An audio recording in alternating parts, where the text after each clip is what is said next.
डोंबिवलीमधील अमुदान कंपनीच्या फरार मालकाला अटक। नाशिक पोलिसांची मोठी कारवाई। तर अमुदान कंपनीच्या मालकावर सदोष मनुष्यवधाचा गुन्हा दाखल।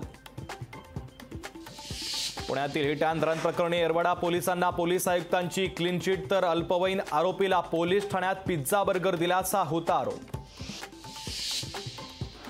पुणे हिट अँड रन प्रकरणी विशाल अग्रवालसह इतर आरोपींना कोर्टात केलं हजर। तर शिवाजीनगर कोर्टात केलं हजर।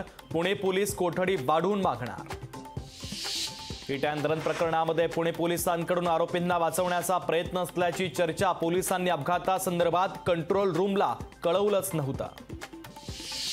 रवींद्र धंगेकर यांच्याकडनं पोलिसांवर फोटो बॉम्ब। पब आणि बारमधून वसुली करणाऱ्या कॉन्स्टेबलचा धंगेकरांकडून फोटो ट्विट। पोलीस कर्मचारी हप्ते गोळा करत असल्याचा धंगेकरांचा गंभीर आरोप। मनुस्मृती देशात चालू देणार नाही। अभ्यासक्रमातील मनुस्मृतीतील श्लोकांच्या समावेशासंदर्भात काँग्रेस नेते नाना पटोलेंची टीका।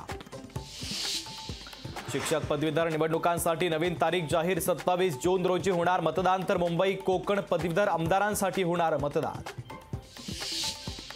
घाटकोपर ते मुलुंड हायवे लगतच्या नालेसफाईमध्ये भ्रष्टाचार। गाळाच्या नावाखाली ठेकेदाराकडून डेब्रिजची वाहतूक। मनसे कार्यकर्त्यांनी पकडला डेब्रिजचा ट्रक।